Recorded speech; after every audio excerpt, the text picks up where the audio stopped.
Houston, we have a podcast. Welcome back, folks. We're here with episode 42 with Cody Burkhart, who's the NASA project manager down in Houston. He's a lab chief and strategist and mentor. He does a lot of things, which he'll talk about really right away in the podcast. He'll kind of go deeper. McGuigan and I had a tough time. I don't know. How would you say this? I got Nolan next to me. How would you say comprehending or saying out loud some of the words that we were hearing? Yeah, that's fair. So Stevie the Bull and I, we sat down with Cody. Unbelievable mind. Very, very exciting to talk to. This is the longest podcast that we've had. We went over 2 hours on this podcast. So buckle up and grab a pen and paper. Get ready to take down some notes. Cody brought the noise to us. He takes us through a lot of things, a lot of interesting concepts. I think as a human performance and specialist, in just not just with NASA, but in terms of life, he brings a lot of unique scenarios of humanity and how to implement that into the advancement of what we're trying to accomplish. We talk a lot. We go as far as youth soccer to putting people in space, to put that in perspective of kind of the conversation that we dove into. So there's a lot of levels that we go into throughout the 2 hour spiel. But it's very fun. It's very, like I said, insightful. It's intellectually very challenging. There's a lot of good questions posed from all sides. McGuigan, I'm pretty sure he had to talk about Armageddon a few times. That was a childhood favorite of his. The Bull couldn't join us on the introductions tonight, so we keep him down. But you'll be able to hear his voice as we sit down with Cody in this episode. But enjoy this one. This was very exciting for us to be able to talk to Cody. Obviously, being at NASA and us being in our side of our world, it was cool to see the communication come together for us to all to challenge each other, to think through things. I think for me personally speaking, one of the most unique / coolest things that I thought about was how he mentors the interns. And when there's ideas brought to the table, he would say things in terms of, if you think for a week, come to me as if you've thought of 2 weeks. And he goes deeper into that analogy, but it's really how important thoughts are and how important ideas are. And what they do a great job of, and we dive into that in this podcast, is taking ideas and turning them into reality. Cody's an unbelievable problem solver. He's very, like I said, critical thinking. He really thinks through things. You can hear that in his language. He's awesome to kind of give an idea to and then watch him run with it. Steve and I loved being a part of that and watching him bring some things to the table that not only will help us, but hopefully are obviously able to help you guys as well who are listening to this. But enjoy the podcast, episode 42 with Cody. On social media, I'm pretty sure what you can get him at Nerd Reinvented on Instagram. But again, he's a scientist down there. His name is Cody Burkhart. Look this guy up. He does some speaking engagements, done some really cool things. He has some really cool posts on Instagram and Twitter, and really tries to showcase some of the things that he's thinking through, or some of the things that you could maybe take and implement into your life or your culture or your performance in general. So enjoy the podcast, and we'll talk to you soon. Cheers. And we go, and I just pressed play. So we got episode 42 here. This is a big one for us. Coach Steve McGuigan are you laughing already? I'm excited. I don't know. He is excited. The nervous system is jacked up on the Bull today. We got episode 42 with Cody Burkhart of NASA. Before I jump into what you do, and you're going to end up taking the keys like we talked about before we press play, but before we even get into anything, Cody, man, appreciate you coming on here. It's a pleasure. Oh, thank you guys so much. I really appreciate it. And I just realized when you said that it was the 42nd episode that for all of the nerds out there, this episode is the meaning of life. Oh my! And away we go. We have liftoff. We have Houston. We have Exactly. I love it. So, Cody, and like I said, I'm going to try here just to please Steve, but then I'm going to let you take over a little bit about what exactly you do at NASA. And I know I can nail this one. You're the project manager of ARED, ARED, and then strength and conditioning. You do a lot of stuff with human performance over there, which is kind of how you and I connected. I know you do some co-running of mentoring the interns. Obviously, one of our initial conversations was it was kind of on the cuffs of just talking about how to advance human advancement, really. I came from a baseball aspect. You came from a NASA aspect. And the worlds have come together to a podcast. And I've just realized, Lab Chief I'm just going to let you go. How about you just... No, try to pronounce his job title. Come on. Well, is it Siron? No, you can't Scion. ask. You just got to go. No, I couldn't write them down as fast. I'm going to let Cody take it. Cody Burkhart of NASA, take us through what you do. So as you mentioned, I do project management for ARED, which is the Advanced Resistive Exercise Device. And that's easily Googleable for those of you who want to take a peek at it. It is a International Space Station asset, so it's a flight project. And it's, I would say, the cornerstone of our resistive, and mostly for the strength and conditioning aspects of crew support on International Space Station. Then I do Scion, which is, I'm the lab chief of that, and that's the Physiology Sensing Intelligent Optimization Nucleus. And in that lab, we are trying to develop essentially the process and tools and modules necessary to eventually create a AI-backed biofeedback exercise system. And then as part of that lab, I also then run the mentors, as you mentioned. Run the interns, as you mentioned. And it's a really cool experience. Usually we have anywhere between 3 and 5 interns at a time. And they're truly magnificent minds. And we have created a really cool process to help them kind of achieve and explore problems on their own. And it's been a very, very successful entity. And then I do some shepherding stuff for various parts of our branch. And as you mentioned, from the human performance side of things on the outside of NASA, then I also work with athletes and do my own focused research towards things like mastery, problems, etc. Yeah, and I think that's probably what we'll dive into a lot today. I'm assuming. But in terms of all those things that you did, before we dive into questions on a lot of that, because that sounds really intriguing, and I'm really interested to kind of see how Steve and I can learn from what you guys are doing and the optimization of human performance in your world, how that connects with our world. I'm sure that'll be a cool thing to peel apart. But in terms of staying on you for the beginning here, how did you kind of align yourself with NASA? Like, what's your background? You can go as young as you want here, but what kind of aligned you to follow this path and kind of dive into these sort of, what triggered your brain to go down this path?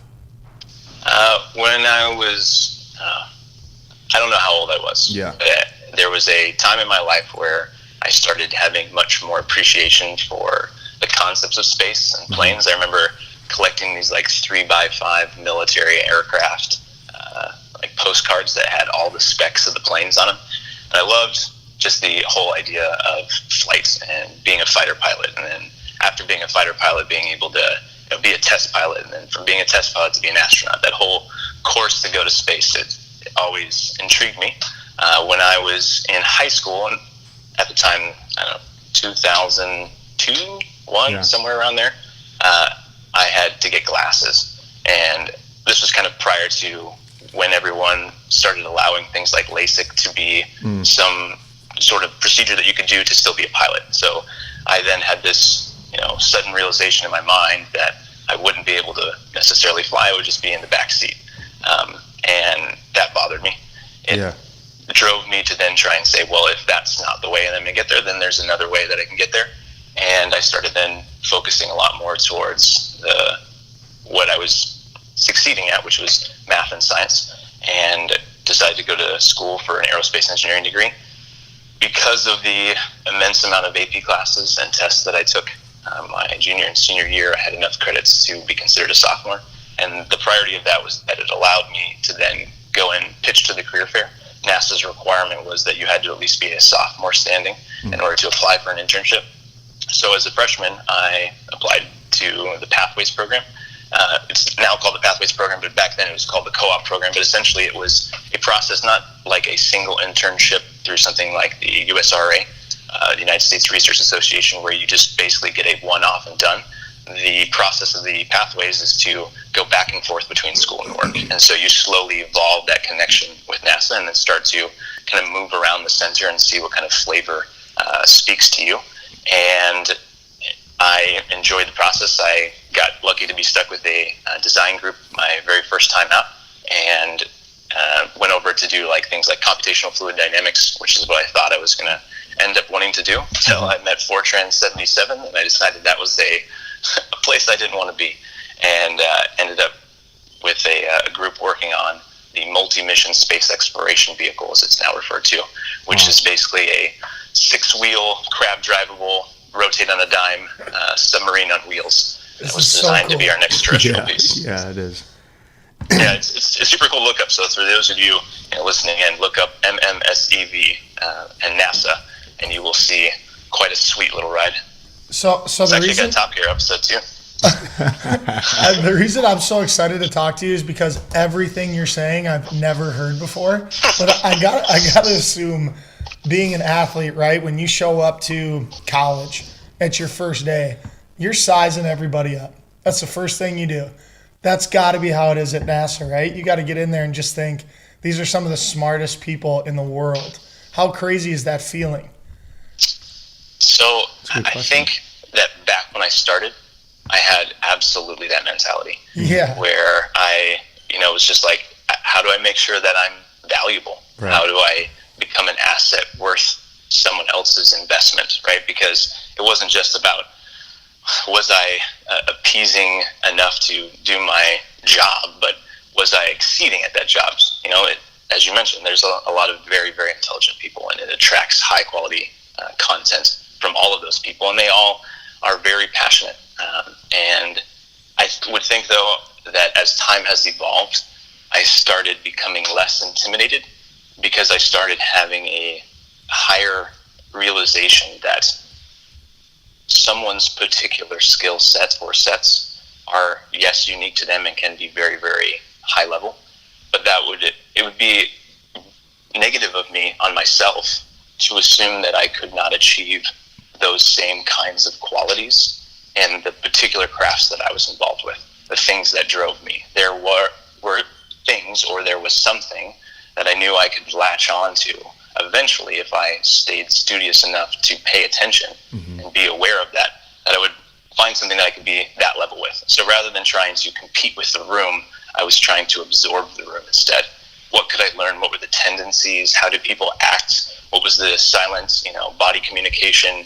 Where were they hanging their words and trying to move around subjects? Like learning all those processes of communication and delivery so that I could start to orate my own craft to everyone around me. Because I felt like it's easy when you have, I shouldn't say easy, but it's an easy mechanism to say, I built a rocket and to see a rocket, right? The things that I typically align towards are more conceptual thought pushes and trying to drive people to think outside the box and throw really wild things out and see what kind of sifts out at the end. That doesn't look like real work, right? Because you don't see anything. You can't see the progress of the rocket being built. And so that experience has allowed me to move away from that initial fear mechanism of being like, oh shit, everyone's super smart and I'm going to get crushed. Right. I wasn't a 4.0 student. There's no line about that.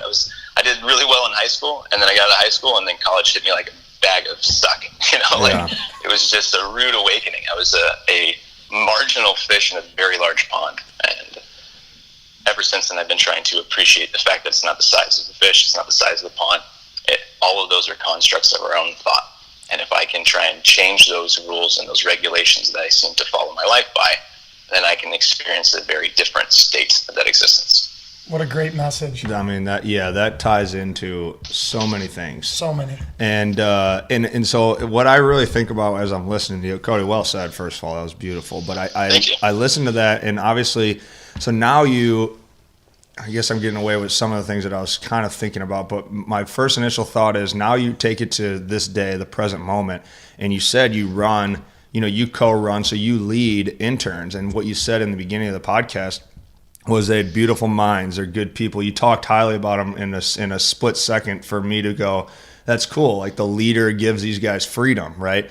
And so as a leader looking back at it, and now you have interns who come in, and you gotta think that they're kind of thinking how you just talked, right? They come in, they got to survey the room, and the sooner you come to that awareness, probably the quicker you can elevate your human performance, right? So now as a leader, how do you allow or how do you with interns, how do you keep yourself open-minded to have them add value to you?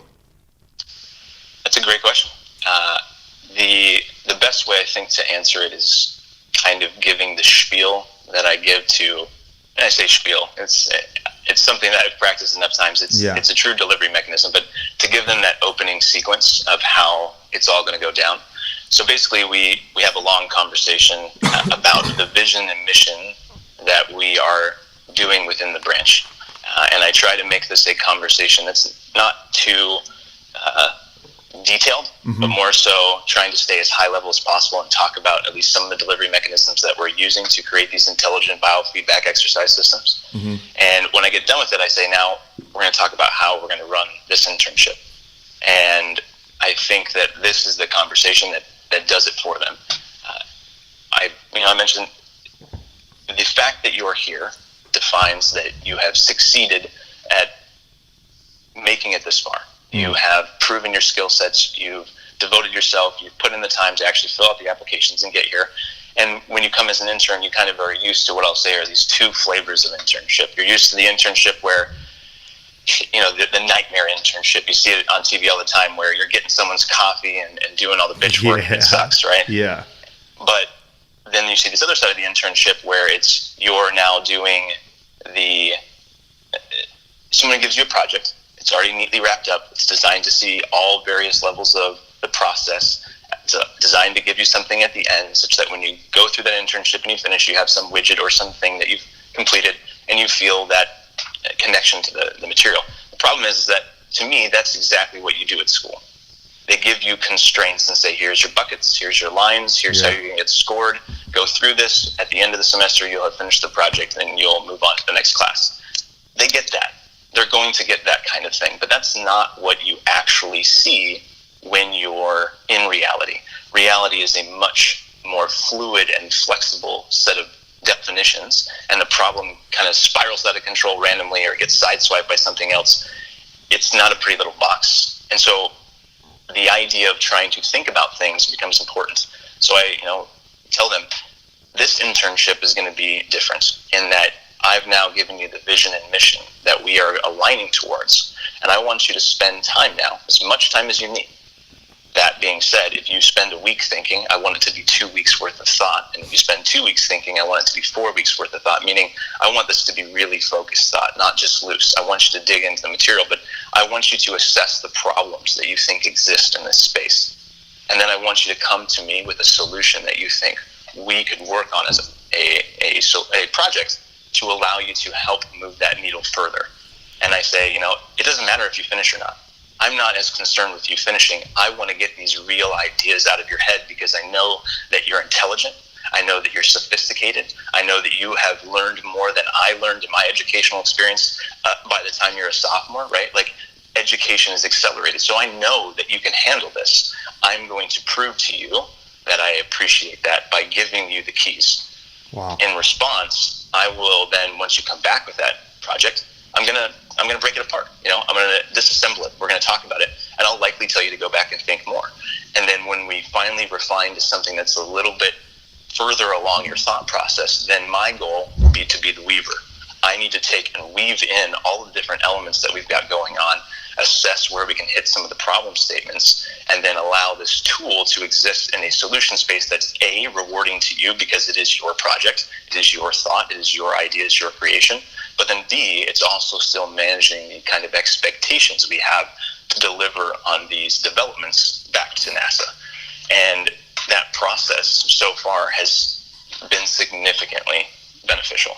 The kids seem to really enjoy it, and they come up with some badass shit. Yeah. It's so gnarly. Like, when you give a person who has passion and experience, yet is still cutting their teeth on life, the keys, it's like imagining giving like a 12-year-old an open parking lot with, a dirt parking lot and keys to a car and being like, go have at it. Go after it, right? Yeah. Like, you're going to get Turn so much up. coolness out of that. And if you can harness that kind of coolness, if you can harness that wild 12-year-old, I want to go fast. If you can harness that and bring it in and align it and find a way to make sure that those swerves and turns and curves, navigate through some pylons here and there, you can really do some great things with that kind of energy. And that's what we try and leverage on. That's kind of what you're saying when they bring the idea to you, and then you're going to disassemble it. Like, you're going to weave through it and just kind of narrow it in for them and then get them back. It's not to say that I know something more than them. I just happen to have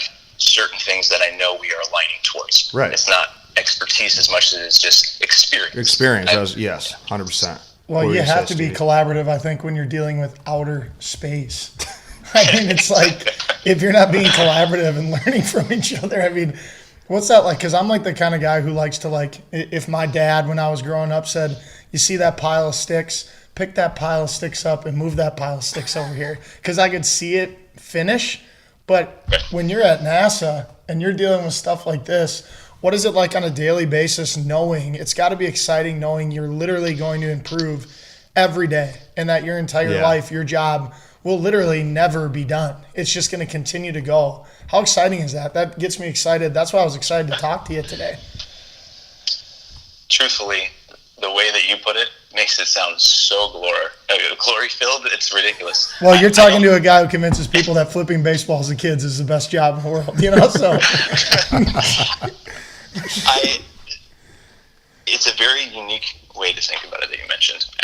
And it, honestly, I like to be truthful. Mm-hmm. I'm going to try and take that one and use it a little bit more. Mm-hmm. The reason I say this is because you become jaded. When you always know that what you're doing will never be achieved, there's also this kind of nasty monster in the closet that comes with it, that a lot of the things that you do will never become anything. Right. It's like the way I referred to it to my father a long time ago when I was first having some difficulties with the idea of being a prototype group at NASA. My thought was, I'm tired of building adult Legos that get put in closets when the funding's turned off. And that was immaturity speaking. That was me thinking that the physical product was what had sufficient value. And therefore, at work now, if I get frustrated, I'm like, yet another day where we have a cool idea and then nobody wants to, process it further. It's not that they don't want to process it further. It's a very laced matrix of expectations and politics and all these different things that determine the money and the focus of a particular presidency or a particular group of people as we try and achieve space.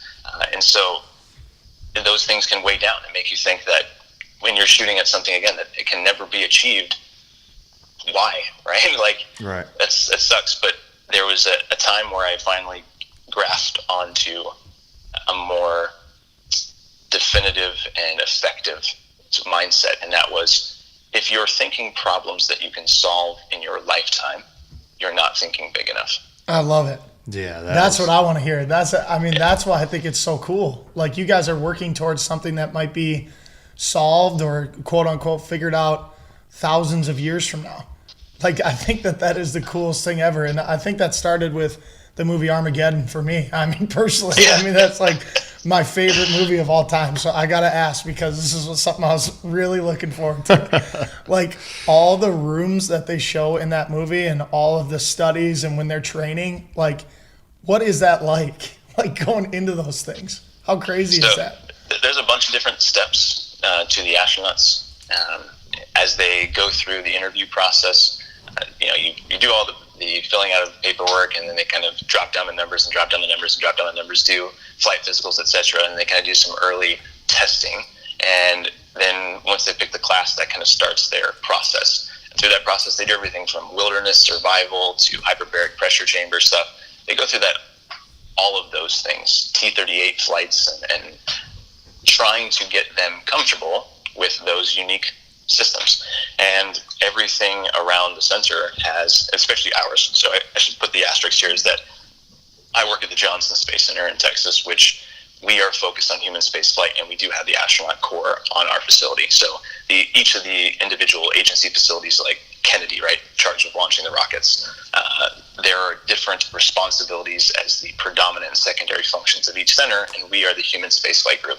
So we have most of those kinds of training apparatus elements on our facility. We've got one of the projects I worked on before ARED was Argos, which is the active response gravity offload system that allows the crew members to basically be tethered from a trust system and allow them to experience limited and zero-G scenarios, which is that was so cool. Yeah, it's super cool, and it's experiences that even a decade ago we didn't have. It didn't exist in the format that it does now, not with the efficiency that it has. And we've got inside of Building 9 where I used to work. There's all of the International Space Station laid out on the floor per size, so the crew can go through training classes on what they're going to be doing for procedure elements and what to do in an emergency. And so they spend a ton of time training every facet of that mental and physical coordination, the perceptual coordination necessary to succeed in those high-stress environments, because it is a big deal. And then eventually, when they're finally ready, then they get assigned to flight, and they'll specifically train even further for all the things that they're going to do on that flight. So it's not like a situation where from Armageddon is the context, right, where they just do it one time. Thank you. They do everything first before they're even allowed to be considered an astronaut. So all of the types of training that you saw those guys go through, that was what they go through already. They process all that just to get to the standpoint where they're ready to take a flight, and then they go through further training and evaluation as they get ready for their specific mission. So there's a lot of preparation, and that's important because we cannot have failure in the same tone as other individuals. Oh man, right. Absolutely. And all of them are obviously extremely important, but which one is like the dog? Which one is like, okay, we're putting them in here today, let's see how they do? This is like a big one. Like, which one do you look forward to seeing the most? So I don't ever get to see any of them. That's not my space. But to me, I think that the most impactful portions of this are those times when they do like the survival training, because a lot of people are successful at it, but there's a very difficult element in dealing with nature. And I know that there's a ton of difficult elements in dealing with the isolation of space. That's, to me, the worst part of it. But in preparation, that idea of trying to be able to understand that you might land in some random place that you have to fend off wolves and survive in the woods in case things go wrong. That's a very interesting concept to me, because you wouldn't necessarily think about that problem statement arising when you talk about astronauts. You never think about The Gray with Liam Neeson meeting astronaut reentry. And so that's pretty cool to me. But the truly devastating part to me, and I think that I've noticed, just this is in general to human nature, like isolation is terrible, right? That's why solitary confinement is so brutal.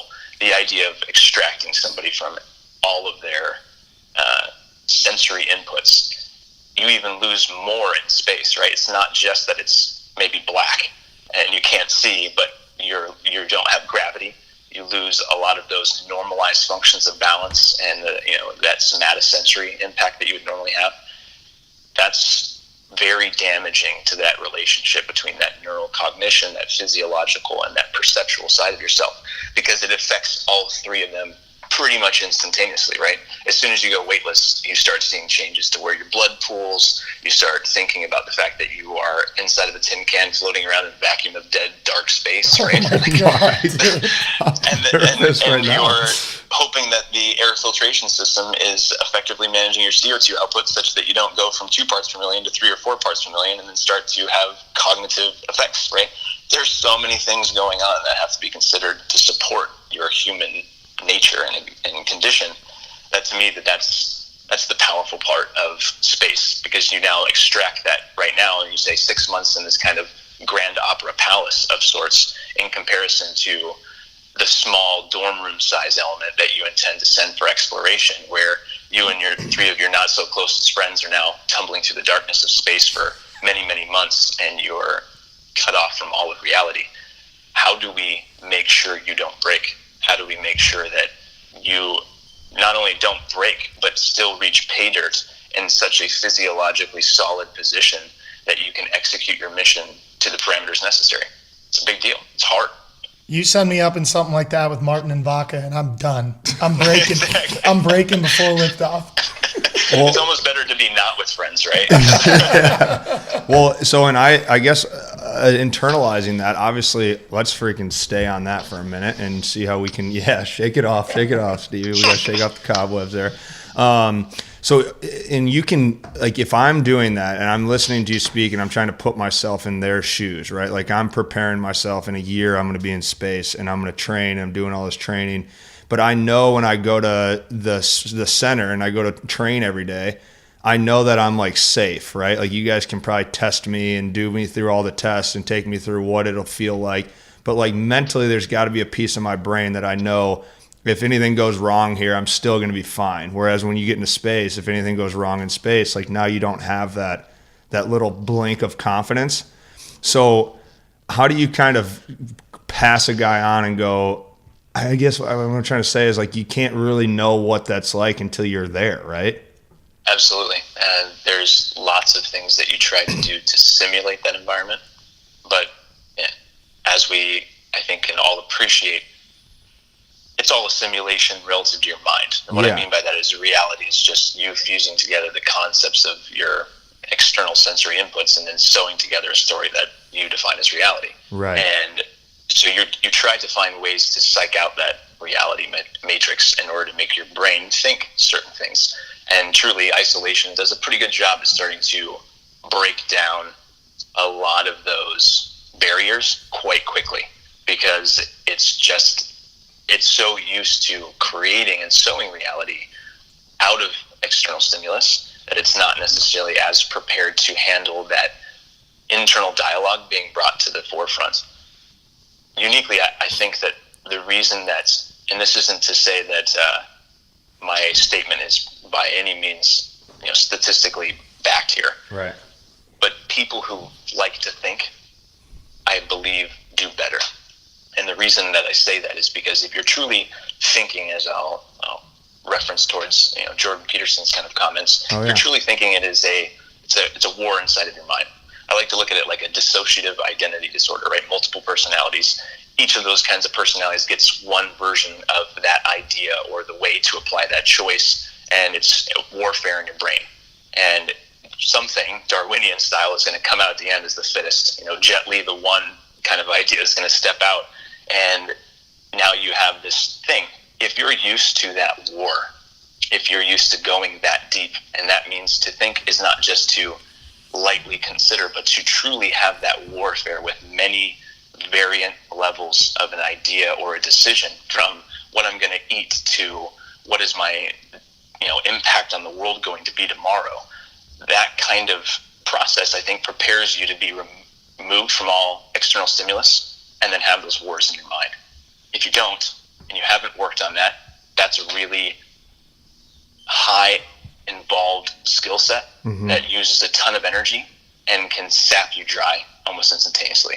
And so there are certain people that still, no matter how much preparation, that's one of the the big problems that we try and assess. And one of the things that I really want to try and help negotiate in the work that we do in my lab is that if we can move ourselves to a position of understanding essentially your resilience on a physiological, a neurological / cognitive, and then a perceptual / psychological level, if I can create kind of this three-dimensional shape of you and your resiliency in those three categories, I believe that I can start to assess how successful you would be at managing the requirements of space based on what we've seen. It becomes important, it behooves us to try and select people that won't break when they finally see that moment, because you can't afford that break, right? Correct. And so it's a hard problem, and we don't entirely know how to solve it because the individuality of life, right? One of the things that we've been working on in the lab is the process and the idea of apprentice learning algorithms. So I bring this up because it's a good way to think about this problem. Right now, when we kind of talk about machine code or just a standard deep neural network, those AI systems that everyone's now becoming more and more comfortable with, there's essentially a reward function. And so an example of making a computer that tries to win at chess, the ultimate reward is win the game. Mm-hmm. That's an easy feedback loop, meaning it can then check to say, did I win the game? No, let's go back. Let's refine the neural network and let's try again. And it can adjust and build that network to make it have a higher and higher success ratio at solving that problem. That's to assume that the reward function is known. And it is known in that case. You want to win the game. But let's just say that you're playing chess with somebody and your goal is not to win the game, but your goal to you is actually to let them see that you can win the game and then ultimately let them win, so that you are teaching a very different lesson in that relationship. I say that because not always, and I think always see that, or we often see this in the world, not always is what we are doing or what is being done to us the intent. There is some other means established that is inherently rewarding the other person. Mm-hmm. If you like to be in a public place, just being around people is rewarding to you. It's not necessarily that you have to have conversation. You just want to be around people. So the idea of this apprentice learning algorithm is to say, can we start to solve functions for AI where we are trending the valuation or the inherent reward of a master? And so let's say that you're the master of yourself. You know yourself better than anyone else does, so you should be considered the master. If I trend and follow that three-dimensional point set of that cognitive, perceptual, and physiological, can I start to see what your ultimate reward function is inside of yourself that drives your decision tree? That's how I can be best capable at understanding how you're going to react in the environment. Because as many times as we can create these statistical, process applications where we say you're within a standard deviation of the norm kind of thing. Mm-hmm. When it comes to those extreme circumstances, when we get to those edge limits of human performance, we know that the reactions are very, very different, because we start to get to the edge limits of our own recognition of self. We don't understand how to deal with what appropriate chemical responses we should have, how we should adjust those hormetic scenarios. All of those things start to dissolve at the edge limits, and so the ability to really understand the individualized application is massive. And so that's kind of one of those things that we have to consider all the time. Is someone going to be successful? How can we understand that? How can we process that? And how can we individualize it out so that we can really make an accurate call and not eliminate something that we could have had, or a great mind that we could have had in space, or a great asset that we could have had developed for them, because we are blinded by the ability to fit inside of a standard deviation. Right. So I think of it two questions. One, I'm really interested of how so take away any technology or AI or anything that you could use to measure or at least project how somebody would handle the worst of the worst. And I like the Jordan Peterson piece. In fact, I love listening to some of the stuff that he says. And he gets dark quick, Stevie. Yes, I don't know if you've heard of Jordan Peterson, but he gets dark very quick sometimes. But he also has like some really good points. And I want to tie him back to how started this loophole of conversation was, do you follow, why am I drawing a blank? Like the Marcus Aurelius, philosophy? Stoic. Yeah, Stoicism, sorry. I drew a blank there. But they talk a lot about negative visualization, right? And to focus on the worst. And when you get to that point of thought, to your point, now all of a sudden, like, you become almost like a positive, right? But you have to go to like the extreme negative to make it a positive. But when you bring it back to right now in self-mastery, without any AI or technology, one, how would you know as a human, like internally, that I've leveled up my mastery? How would I know that physiologically or mentally I'm more equipped to handle very stressful situations? How do you think that if you were to spread a nugget of information or knowledge on that, how do you think we can kind of mentally check off in our own brain, like, okay, I'm starting to comprehend the worst and I can handle it? That's another great question. You guys are full of great questions. I liked my Armageddon one. It's a great question. Yeah, the Armageddon. Like, these are great questions, but like really, as you're saying that, I'm having to stop, pause, and go, well, shit, Yeah. While I do use data in the context of what I'm involved with, I'm using the tools that are available and that we are trying to push the edges on. That does not mean that it is the core of the philosophy. Right. In that you, for the most part, as a human being, you're actually really good at knowing when you're leveling up. because it feels good. Like it's super silly, but we like to ignore what feels good versus what feels bad. Yeah. Not me. I would say that if you were to truly kind of grasp an evolution of yourself, first of all, you have to know which area you're focusing on, right? If you want a physiological adaptation, that can be as easy as, were you able to go faster? Yeah. Right? Were you able to run harder? Those ones I think are easier. Simple. Cognitively, you can be like, did you improve your score on this test? Even perceptually, right? You can take a test and be like, yeah, you are now answering more questions more positively. Those are all very easy metrics that we can grab all the time and don't cost us any money. You can Google them and find them. Right. But that's not good enough, I think, from a instantaneous moment to moment. So the way that I feel like really tells you yourself that you're leveling up is how many times you stop after you do something to assess it. What I mean by that is when you get done with a lift, do you go, what was right? What was wrong? What could I have done better? When you get done with the game, do you immediately go, all right, where was I right? Where was I wrong? What could I do better? As soon as you get done having a conversation, just a conversation with a human being, not like you're trying to get anything out of the conversation, just like I see somebody, I'm like, hey, how are you doing? I haven't seen you in a while. How did that conversation go? What did I learn? What did I do good? What did I do bad? That kind of constant and continual assessment of yourself is the metric to make yourself level up. Yeah, you're just building awareness, right? You have to have an awareness of change. That's really all it is right. You're moving the needle if you actually pay attention to see what happened to the needle from what you did. And a lot of us skip that because we're hoping that something like my Fitbit is going to capture my improvements, right. Or that eventually come test week for my lifts, or eventually come the game when the moment's on, that's going to be where I really find out if I've improved. Right. That's too long. Right. Because you're hoping for something that maybe you get to that moment and the scenario is entirely different than what you trained for, and something sideswipes you. It's unexpected. Maybe you had an illness before, or you just had a really bad conversation with your spouse. Like, all kinds of things could have happened that don't allow that one particular moment, that thing that you're trying to use as a metric for performance, to be an effective tool. So you have to just be constantly introducing that awareness and introspection to say, who am I? What did I do good? What did I do bad? What can I change?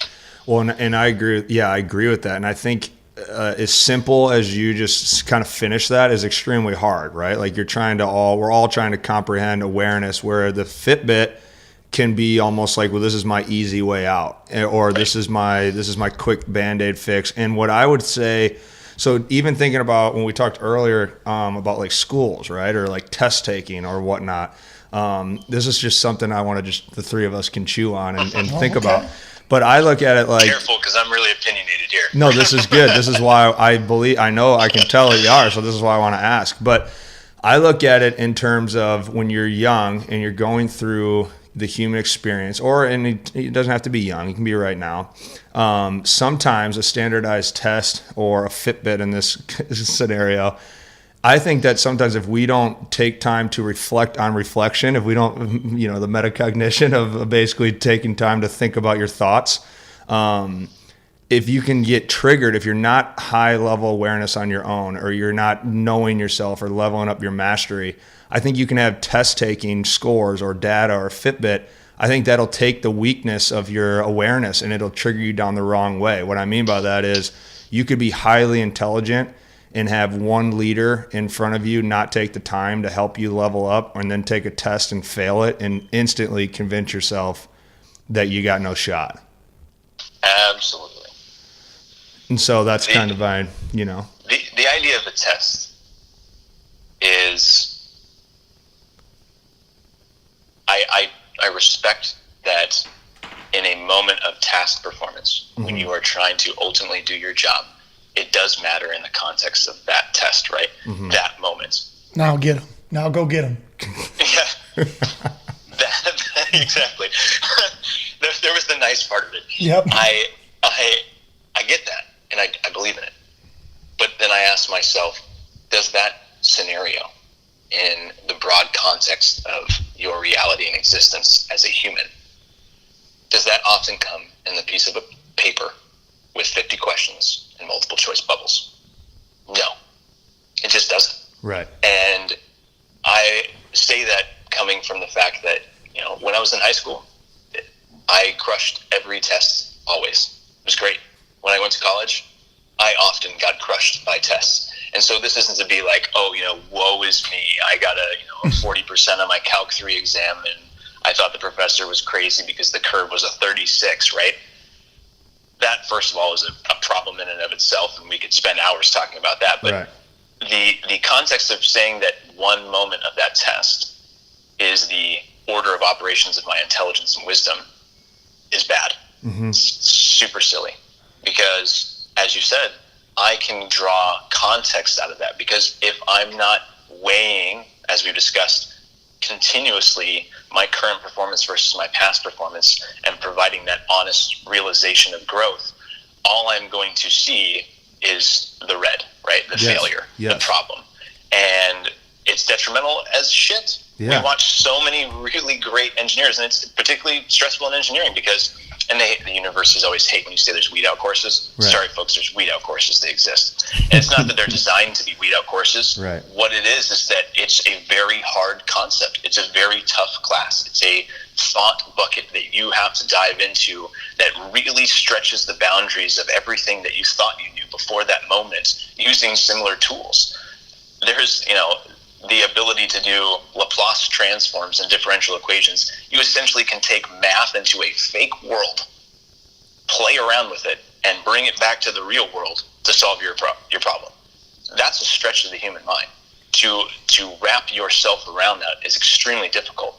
You may be getting chunks and growth of that slowly, but that test may say that you're not getting the metric that they say you have to be at in order to move on to the next mental conversation. Right. And we don't consider oftentimes taking classes over because it looks negative on our transcript. Are you kidding me? Yeah. Negative on your transcript because you realize that you were unhappy. Not happy is a really shitty term. I don't want to say this. Yeah. That you were unsatisfied with your performance and therefore you want to learn more. That would be like the first time you kick a soccer ball being like, yep, you're not fucking Pele. Right. Get out Dude. of here. Oh, man. So what? Right. I'm working with my son right now and coaching his soccer team. And I'll be honest with you, when I started, I was like, oh, man, this is going to be something because his coordination level is about, -4.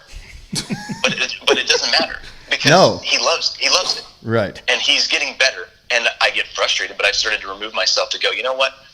Let him explore at his level. Because if I try and have him explore at my level, I'm 32 years old and I'm obsessed with self-performance. So my tool set and my weighing judgment is significantly higher than the tool sets he has. Like he's excited when the ball goes straight because it's fun.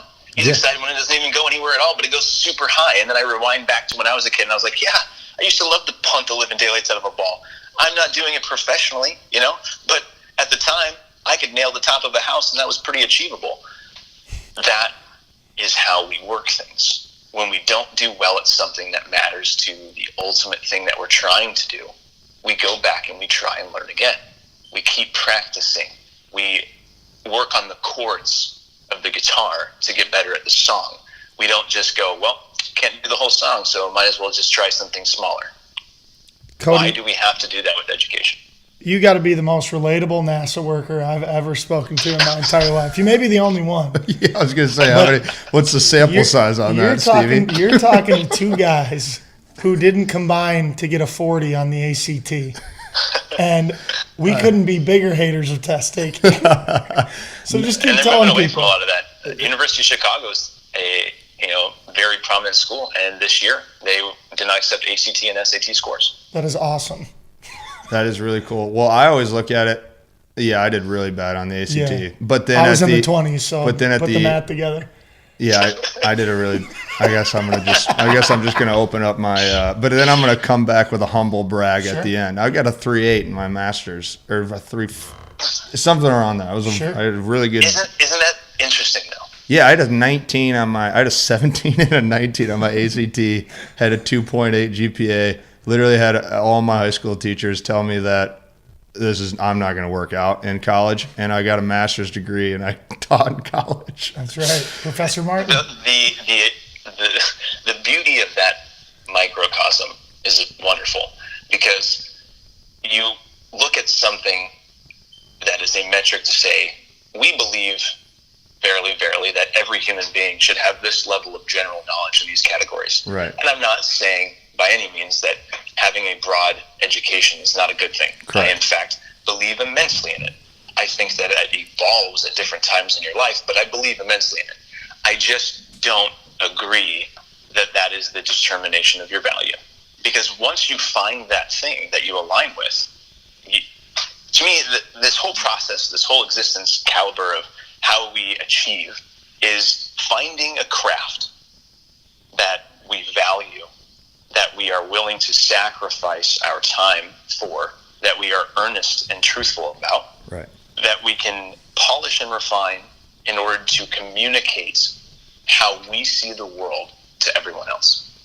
Well said. That might be painting, right? I'm going to go paint a picture so that I can tell you my feelings. We see painters do political revolutions all the time, right? They're communicating in much the same way, but they're using a medium that speaks to them. Our objective as educators, and I say this because my wife is an educator. She teaches special education focused coursework for right now younger kids, so like pre-K 3 to 5, and her classroom now has not only these kids who are identified as special needs, but then the kids that obviously fit in the other bucket of not special needs. The diversity of those developments, when she tries to teach them, she's not trying to weigh them to a score. She's trying to weigh them against the world as a whole. I made a post yesterday on my Instagram account, and I think it's worth having a conversation here about it, and that's, think about a tub. As a tub fills with water, I consider every tablespoon of water to be indicative of a person. It comes in at a different temperature, it comes at a different speed, I can turn it really slowly, I can turn it really fast, all kinds of things to it, but it's all inside the tub. It all has to exist there. So no matter what we do as we go through the process of our educational experience, we all have to face the world as a whole. You have to take your tools and you have to execute. And if you don't have the ability to execute on the tools that you have, that's when you have a problem. It's not to say that you're going to go about solving all of the world's problems the same way as everyone else. You're not the same temperature. You're not the same tablespoon of water as everyone else. Mm-hmm. You are your solution set, and your objective is to figure out how to survive in that environment. That's how we should be weighed. How did you achieve in this environment, and what did you give back to the world? Right. Not did you achieve based on our criterion for success ratios that admit that you're going to be more effective to the world. There are people who tell you to just go love someone that are more effective to the world than some of the smartest human beings. Oh, wow. Because they're not willing to share. Right. Well, in what you're saying right there, and going back to your son and soccer, right? In the sports world with us, that's kind of what we live in. And what exactly to your point is, statistically 70% of kids don't play youth sports after 14 years old. And it ties into what you just said. And I think of yesterday example being, I had a kid who just got out of college and he's going to be a baseball coach. And he looks at this 12-year-old who's pitching, much like, your boy kicking a ball. If it goes straight and I'm having fun, I'm in this world, you got to keep involving mastery. He says, well, how would you coach this kid? And I thought that I know how I would coach this 12-year-old, but I wanted to ask him. And not a knock on that, because I was like this when I was just starting to coach. But he picked about 5 different things that the kid needed to work on and wanted to go. And then he basically looked at me for acceptance to go work on all 5. And I looked at him before he went there and I said, if you go and give that 12-year-old 5 things to work on because you're comparing them to your past experience as a college athlete, you're going to lose them, 1. And then 2, he's probably not even going to improve in this moment of time that we need to improve, right?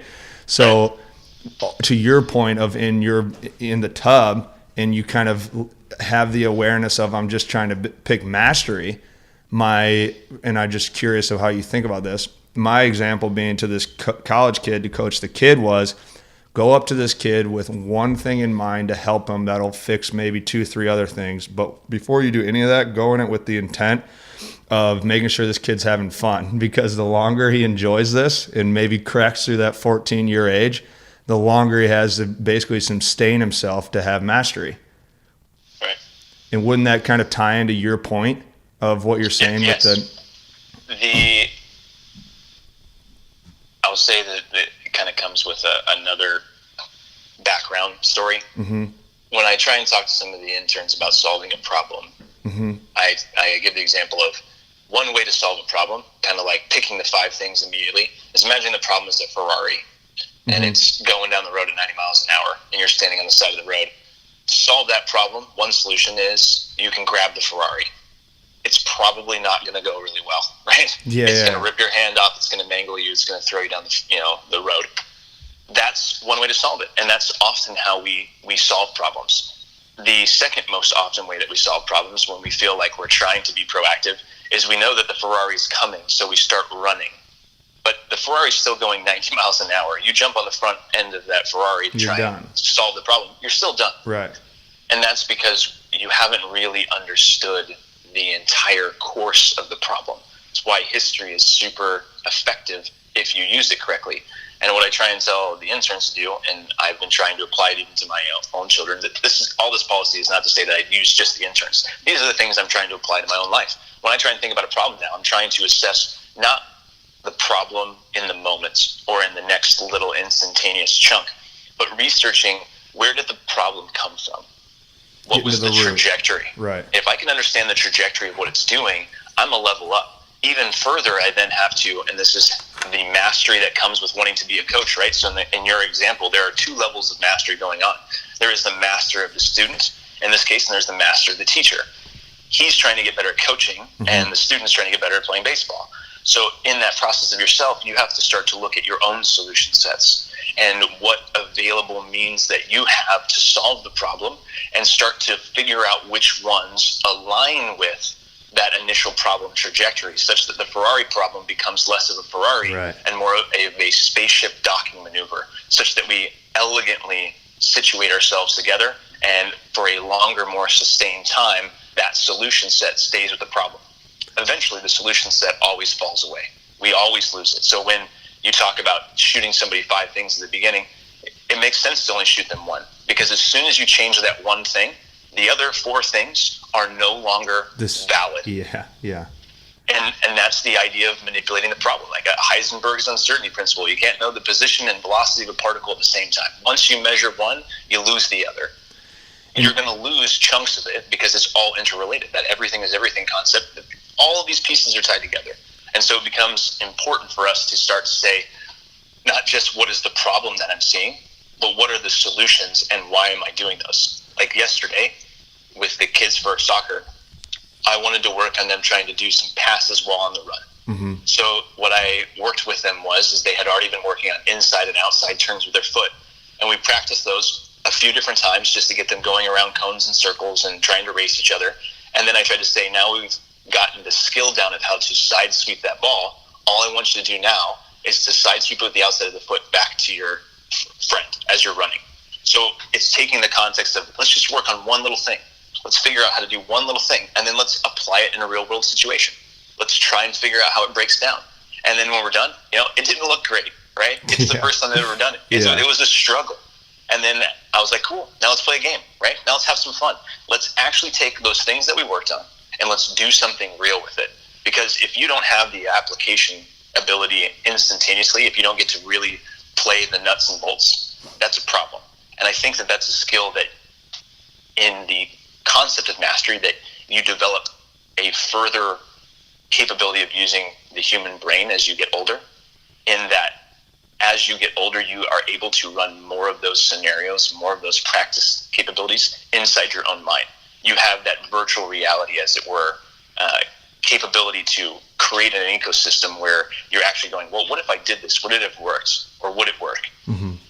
You don't have that as much as a kid because you don't have the buckets to understand what the future options are. Right. And so I know I went off the deep end on that, but it's an important thing, I think, for people to realize in affecting themselves and affecting others, is that you need to think about what you're saying. You need to think about why you're saying it, why you're doing it, not just to yourself, but to other people, because as soon as you interact with their ecosystem, they're now taking that as an input into their brain from the environment, and they're going to put it through their paradigm bucket, and they're going to use it to develop their own craft.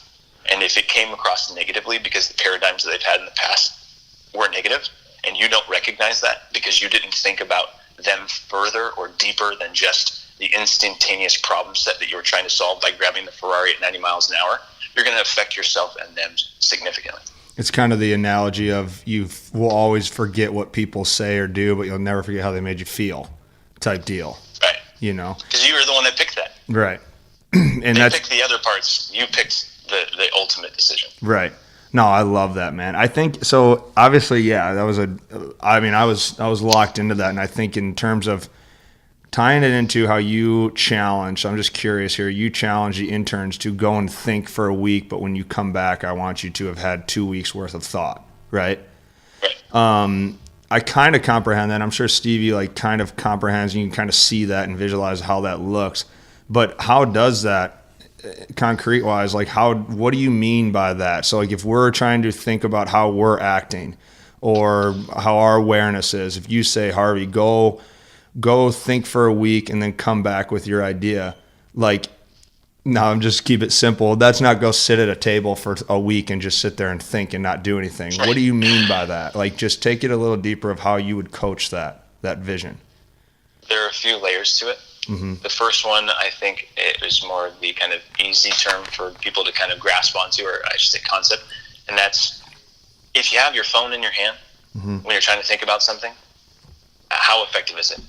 When the TV's on and you're watching it and someone's trying to talk to you, can you understand what they're saying? And sure, you can pause and rewind. We make a joke about this, my wife and I, all the time, where one of us isn't paying attention, and then you ask them, well, what did I just say, right? And you know they're going to get it. And the reason they're going to get it is because if you watch it, everyone does this. And I'm sorry if you don't feel that you do. If you watch the other person, they'll ask some longer extended questions, or they'll take a moment, because what their brain is literally doing is rewinding as fast as it can through that most recent batch of information to try and extract the big enough details to make it appear like they were listening. Because for whatever reason, it is embarrassing to admit that you weren't actually paying attention. I have tried to change the way that I do it, and when I get done, I go, I'll stop and I'll go, I apologize, I'm not listening to you right now, let me finish this thought. And I'll get back to thinking that thought that I need to do. We have to remove the external distractions by whatever means is most effective to us. You might listen to music to do it. You might go for a walk to do it. You might work out to do it. You might need to just, stare at a computer aimlessly, or you might need to just, for instance, for writers, just type to type. Those kinds of things that give us a mechanism to focus. So you need to focus first and foremost and have focused thought about the idea as opposed to distracted thought. I'm trying to get them to put away, social media and really think about what's going on. The second part of that, the deeper level to it that makes 1 week become 2 weeks. So right now I would say that your 1 week just became about a week and a half. Mm-hmm. And you could argue that's an even bigger multiplier than that. But that last half week, what is that? That last half week it's the responsibility of the person delivering the challenge. It is my responsibility to provide them sufficient information, to provide them sufficient trust so that they know that if they have questions or if they need support that they have it, to give them the assets that they would need to do that, saying, if you find an expert or you need a particular topic area, I will provide that for you. I will get a hold of whoever I need to, and we'll make sure that you have that resource. So you have to equip them. So in order to equip them, you have to know the kinds of things that they're going to come after you for. So you got to learn. And even further to that, so once you've equipped them, beyond just equipping them with the fact that they know they're going to have safety nets and tools, you need to equip them with an invested challenge, something that's going to make them really want to put in that time, so that when they go home on Saturday and they're walking at the store, that's the only thing that can burrow into their minds. It's obsessive. It's driving them because there's so much synergy with how they feel about it that they can't help but get to it. And you can see it in the kids. When you create that successful environment and they come deliver that ultimate idea, they're so jacked. Yeah, man. And it's freaking rewarding, man. Yeah. Because I'm not doing anything. They're the ones doing it. They are the ones that achieve all these great things. I'm not the programmer. I'm not the designer. They come and they deliver amazing work, and you wouldn't think it. Like, and I say that because there's this kind of negative context that says that if you challenge somebody to be thoughtful, and especially a youth in today's society, you're not going to get thought out of them. No, folks, it's because you're not challenging them. We don't challenge kids to think anymore. We try and help them succeed because we've increased our tools that allow you to try to make it faster, comfortable. better, stronger. Right. Try to make it easier and comfort, Yeah, which we don't because need. we say to ourselves that by making it easier, you don't have to experience the hardship that we did to get to that point. That's what fucking made you. You're right. Well, that's the. It's if you study, obviously, like you said, if you learn from history, it's almost like every generation tries to solve problems so the next generation doesn't have it. And now we've made it to the point where everything is just trying to make it so easy, where we're getting tons of negative benefits from trying to chase comfort instead of trying to embrace struggle. You know. My best friend's wife is very into generational studies. Okay. And the information that she shared about that is exactly the context that you provided. There is this weird thing that happens, right? Because when we look at generations, we often make the misnomer of looking exactly one generation behind. Yeah. But the way the generational splits are defined is that it's actually two generations behind that are making the people that are making the decisions now, right? And so we ineffectively negotiate those tools for weighing how somebody became what they became. If you are talking about somebody who's used to having had a family where the father and mother, worked very long, hard hours and devoted themselves 40, 50 years to a craft, and they had pure loyalty, that's a very interesting way to be raised, such that the impact of that parent structure is what's defining the impact to the grandchild. That's really where it gets felt. It gets felt less in the other one, if that makes sense, right? No, it does, yeah. Because of how I was dealt with as a kid, I'm going to change the way that I make my kids feel. So it's not as much about the decision tree of the generation of parents, right? It's not about me to my kids. It's more about how my parents taught me. And therefore, I'm now weighing how successful I was with their tools to generate my own tools. So I'm not trying to say that it's a passing the buck thing, but it's just the idea of exploring history further. Because if you start then playing that skip generational game a few more times, how did that process get to this point? What was it that made us here? And, you have this whole idea of the agricultural revolution and the industrial revolution and our ability to try and sustain and stay in one place and not have to try and nomadically search around for things. And we get these creature comforts, and those creature comforts build and build and build and build and build, and therefore once you solve one problem, you get another 4 or 5 of different types. But suddenly I'm bitching and moaning over Wi-Fi instead of being concerned if my family's going to survive this year because I can't make money for food, right? Oh, That's a huge delta. And we fail to recognize the implications of that when we define why we're mad at millennials. I'm defined as a millennial. Yeah. I wouldn't consider that I think the world owes me something. But if some kid feels that the world owes it something, you have to remember that, especially at these young years, anything under, honestly, 35, 40, it seems to be to me, anything underneath that, and you're truly not yourself yet.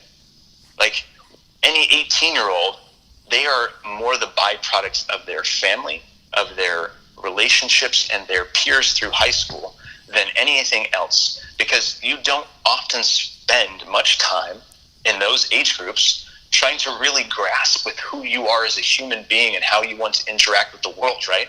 Like you're just like, I want to get a job, I want to make money, like I want to have success, I want to have cars, and like all those kinds of material things that society has driven us to think are the way we value happiness. And you're not really considering how you're going to deal with yourself in the morning when you wake up at 32 and you're alone. Like, what do you do? Mm-hmm. Those things happen. You need to be comfortable with yourself. And we need to stop picking on on the kids and saying it's their fault. We just need to find better ways to provide actual mechanisms, tools, processes, and pathways that give them the diversity to experience the world more openly, make more mistakes, and suffer more. You should suffer. Like, straight up. If you don't think that life is 90 to 95% suffering with a beautiful 5 to 10% worth of glorious happiness and satisfaction, then I think you're looking at life wrong. I love it. I love it, dude.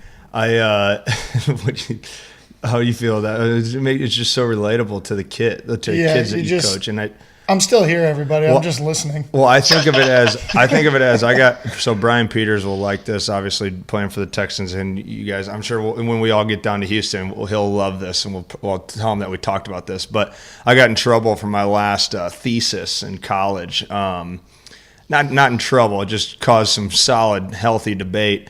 But I titled it as Leaders These Days, and instead of quoting ourselves as saying kids these days, we should switch it to leaders these days. And Pete obviously loved it and wants to run with that in a sense of his in leadership. But it is why I feel like that is once you get so hardwired at a certain age, you easily take the suffering that as a leader should take to learn to suffer and struggle.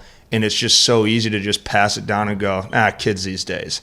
But in reality, like, they're the byproduct of our influence. Like, they're the byproduct of our leadership, the experiences we put in front of them, the struggle we put in front of them. Exactly. So, that obviously we use our kids as our own scapegoat. Isn't that disgusting? Yeah, it's crazy. And that's kind of what, as you were saying that, I was just kind of thinking Peters is going to love hearing that piece. It's so for millennials, and I don't know how many millennials listen to this in particular, what your demographic is as far as that group, but if you're listening, I get it, right? Who wants to be told how unequipped you are when you didn't get to make that decision? Like, that's so frustrating. Mm-hmm. And it's, now they're starting to get the tools and they have the ability to make decisions. But once again, you're expecting them to feel equipped to know what the next step is. So stay on that, because we obviously are in the sports world, and we are the biggest question that we get. So you take a kid when they're 8, and when does a kid usually start? Like 8 years old? 5. 5? Okay, yeah. So young guy. Harvey doesn't go to Mondays. Yeah, I don't stay with the really young kids. But anyway, so then they turn to be 17, 18 or whatnot. And they're going to leave for college, right? So we're heavily involved with when kids make a college decision, right? And a kid is going to make a decision on where they want to go to school. If they've got scholarship offers, we'll say in this case they have 10 scholarship offers, and that's across the country, across the state. They're leaving home, they're leaving comfort. They're 18 years old. It's a very weird spot to be in as a leader, as a coach, and then communicate with the family and the kid. And it usually has like a triangle prong of the kid looking at the parents going, should I make this choice? And the parents say, and this is just an open-ended, curious question I'm going to ask you, but they ask the parent, what should I do? And the parent says, I can't make the decision for you. So then they go, okay, check down. Yeah, check down. I'm going to go to coach. And the coach doesn't want to make the decision for you. And now you have an 18 or 17-year-old kid who's very unsure of arguably one of the biggest first decisions of their lives. How do you, in all three areas, how would you kind of suggest handling that situation? As a parent, in that case, when you say, it's not my decision to make, mm-hmm. the only time you have the right to say that mm-hmm. is if you have said that so many fucking times before mm-hmm. that, it's unreal. Mm-hmm. If you have not given your child the ability to make their own decisions on small things, then you have not given them any skill set whatsoever on how to deal with big things. Love it. Now, Steve and I aren't parents, so this is good. Poor parenting. Yeah. Because we know that, right? Right. Like, you go to work and you have people that work with you or for you, and if you didn't give them the information and they failed, who do you blame, right? Mm-hmm. Like, you have to realize that you need to equip somebody. So from a parent standpoint, you can't chalk off those gloves. What you should be doing is trying to help them develop an honest conversation. The dialogue in their head that you should have helped them develop over time by challenging them to do that. So if this is the first time you are going to apply it, I think that it is a fair time to allow them to have more input. I don't think you should be trying to vicariously live through your children. Right. So that's not to say that my context here is to say you should not say that statement. You should say that statement. But what you should be doing as a parent is saying, let's talk about it. Let's talk about all the good things, from education to location to what you want to do with yourself in your life, and go through that whole process with them and be very open and conscientious of the things that cause them discomfort and pleasure. The same thing from a coach standpoint. Yes, as a coach, it's not your choice. But at the same time, how long have you been that impactful person for them? How long have you helped them define their buckets and paradigms on reality and the way that they see themselves? You have just as much a responsibility to continue to provide that kind of support as you always have had.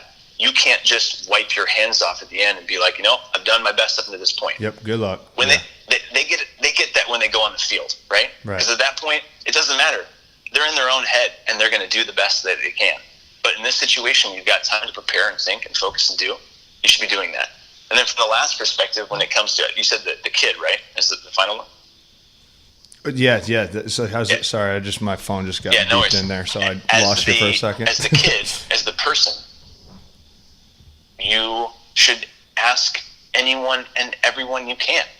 I don't think that's a bad thing. That's gathering information. As you said, this is about to be one of the biggest decisions of your life. Right. Find people who see you from every different lens so that you really get a three-dimensional view of who you are. Not just who you are and how you think you are, but the actual avatar that you produce to the world. Because, sorry, you're not actually what you think you are. Because most of the time you bend choices in moments of extreme or non-extreme circumstances to mesh with whatever clique or group or societal reference that you need.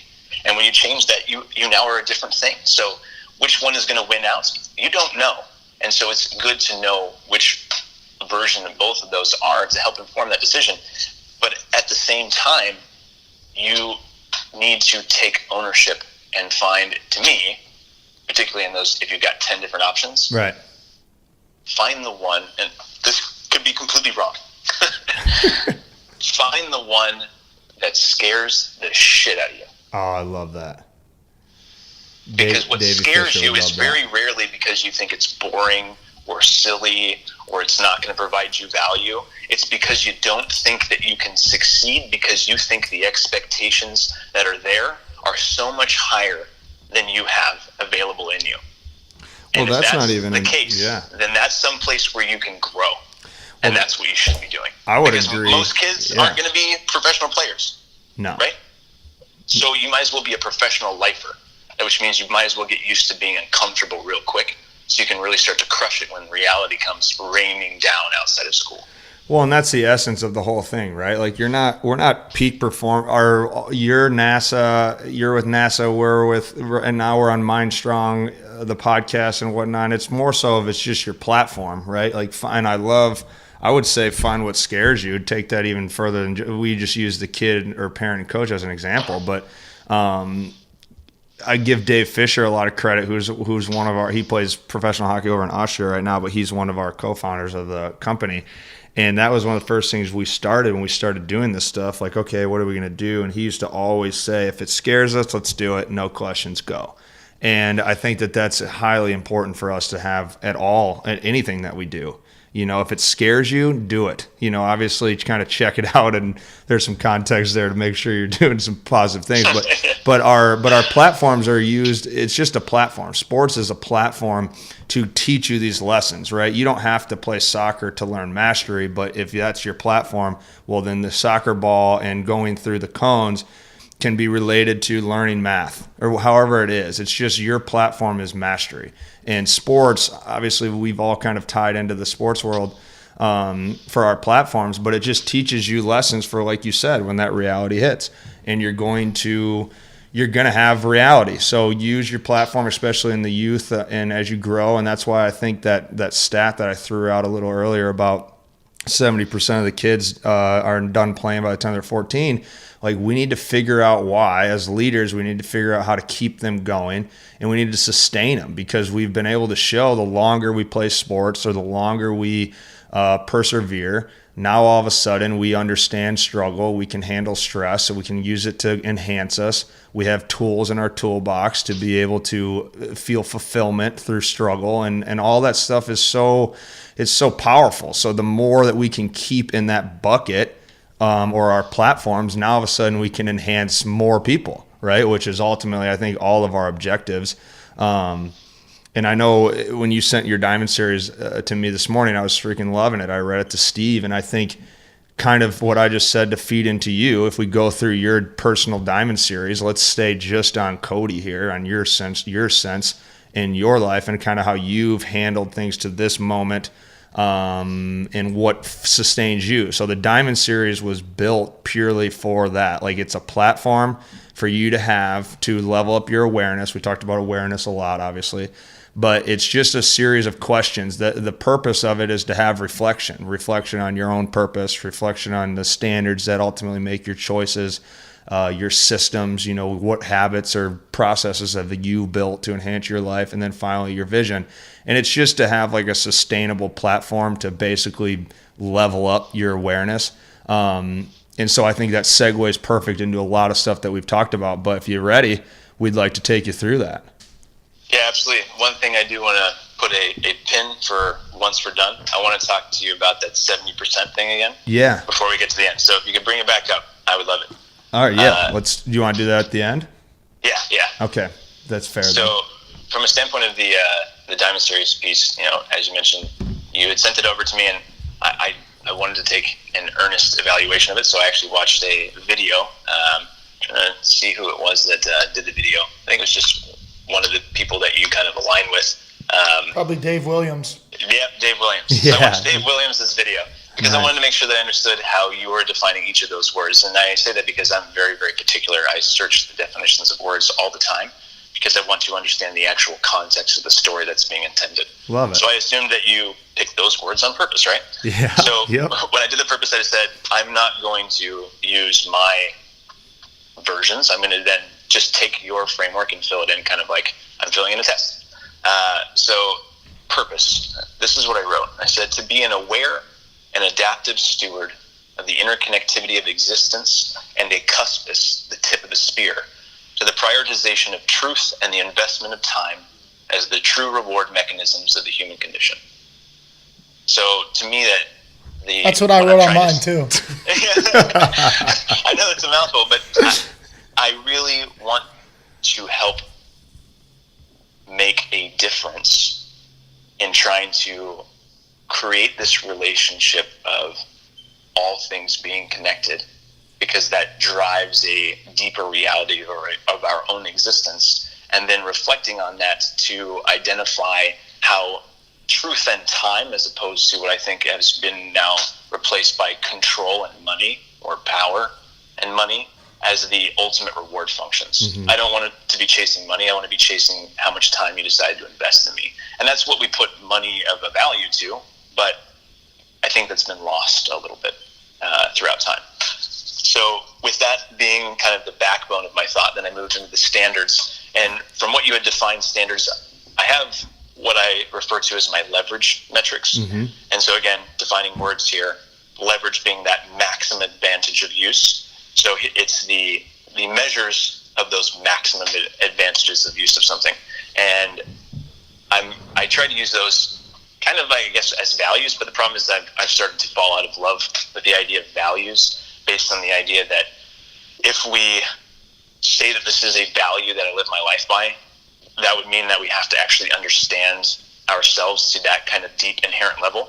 And I'm going to be honest with you, at 32, I'm still finding new shit about myself, so I don't know. I can't say that there are a particular set of values that are weighing on the inside of me based on the constructs of my own world so far. Love it. So these leverage metrics are just things to say, like, how do I kind of score if something is worth continuing to invest my time? Mm-hmm. And so the 6 that I have are trust, which I feel is inherently developed through truth, obsession, adaptation, transparency, awareness, and introspection. So For instance, if I am trying to say, is this task that I'm doing a good task? I go, am I being truthful about it? Is it something that I'm obsessed and able to invest a lot of my time with? Is it something that causes me to adapt and change my thoughts such that I have to bend and mold to it to be able to be in a correct position to receive further information? And then in that process, am I transparent? Am I making sure that I don't have any type of hidden agendas with myself, or that I've miscalculated, the intent with somebody else? And then from that, I can then have an awareness of my general environment, and then how it feeds to the introspection and development of myself. If all of those things are being fulfilled, I feel like that thing that I'm doing is probably worth doing. Now, I don't get this when I wash dishes, even though they're still worth doing. But it's more a bigger plan. And so based on those, I kind of put a system measure to each one of those. And the way I figured that these systems would be easier to kind of break down was to say, let me put them as kind of like little snippets. And each of them are ideas. We could spend way too much time talking about, but I'll try and summarize each of them. So the first one, when it comes to trust and truth, the system is, you had better know the truth before you respond. And this was a Jordan Peterson quote. And it was the idea of saying, as we've talked about, you need to really understand what the implications of what you're going to do are, and what information you're being fed from somebody else before you decide to respond. If that is your go-to, you're less likely to put your foot in your mouth. And I do a lot. I put my foot in my mouth all the damn time. And so this is one of those ones where I truly try and work on it. I really try and push myself to know that truth before I respond. The second one to go with obsession is being comfortable, being uncomfortable. And this is, Brian McKenzie, my mentor's quote, and the fact that you should find those scary moments. If you want to be obsessed, you're going to realize that in obsession, you're in some really edgy places, some places that just gnaw at you and devour you, because the idea of obsession is not a word that you put with roses and snowflakes, right? It's an idea of sacrifice and devotion. And so being comfortable being uncomfortable is a big system for me. The adaptation one is what I call N=1. So I try and say that if I'm going to do something, if I'm going to program it as a coach, or if I'm going to talk about it, or I'm going to believe in it, or I'm going to share it with my own sons, then I'm going to make sure that I've tested it for myself, that I've gone through it. For the entire year so far, I've spent as many days as physically possible sitting inside of an ice bath at 32 degrees for at least 4 minutes. Wow. It's been an experience. I told myself at the beginning of the year, I'm going to do it. And I freeze myself off every day. But I'm saying that if I'm going to believe in something like this, and I'm going to really devote and say, here's the life-changing benefits, I had better well darn see them. Otherwise, I'm just a heretic speaker. The next piece for transparency is a Sagan quote. And he says, if you want to make an apple pie from scratch, you must first make the universe. If you're trying to really understand yourself and your mastery and your skill developments to be able to adapt and evolve, you have to rewind further. And this is where I see the importance of generalized education. You need to not necessarily know advanced algebra, and you don't have to understand, actually how to run quantum dynamics. Right. But you should have an appreciation and understanding for what an atom is, what a cell is, how that process works. Because if you were to be, driving your car and it breaks down, often most of us don't have any idea how to fix it. And that's a problem, because what happens if we can't get to a mechanic or on the side of the road? That becomes a huge issue. Right. It's still navigatable, right? You can call an Uber, you can have insurance help you, but that doesn't happen with yourself. If you don't know yourself and you suddenly have to make a choice because you decided not to understand the context of the problem, how do you bake the apple pie if you don't understand how ingredients mix the at a deeper level? Yeah. The transparency piece is everything is everything. And so this system is to try and say, more connected based on what we just talked about with the universe, everything shares with itself. The way that I push on one part of my life is going to see a reverberation through time and space from other places. And so every context, every engagement, every interaction, every breath that you take is a stimulus to this chaotic equation, kind of that butterfly effect. You don't know what today's moment is going to do for the rest of your life. In fact, one of the things I said to some of my friends and athletes recently was, you don't know if 5 minutes from now is your world championship. You don't know. You don't know if in 5 minutes you could say something or do something or affect a life in a way that you didn't imagine. That could be the exact best, most amazing thing that you ever do. So realizing that any engagement that you give can have that effect, I think, really develops a positive system for transformation. For awareness, I have adapt what is useful, reject what is useless, and add what is specifically your own. And so that's, Bruce Lee. That piece to me is kind of how we dissolve this at the end. You shouldn't be stopping yourself from learning. You should always be wanting to learn. But I think it's Aristotle, I want to say, it says the sign of a wise man is someone who can play around essentially with an idea, but without accepting it. We have to be able to do that, right? You need to hear criticism, take it, absorb it, realize what was actually coming out of it. To rewind back to one of the things you had asked about with my interns and how do I create that relationship, I tell them to criticize me and be blunt with me. Right. And many of them have. And they tell me what they feel about how I've done things. That's what I want. Right. Because I can't grow if I don't get that. Then I turned all this piece together and tried to write, in essence, from that layout, what a vision statement would be for this moment. And I would say that my vision evolves all the time. So this is how I feel today. So I wrote, I will sacrifice my sweat, blood, tears, and time to develop tools, encourage depth of thought, and promote open source delivery of information to refine and increase the efficiency of how we use our craft to understand and communicate our existence to the cosmos, with earnest focus on the response of the environment to my engagements.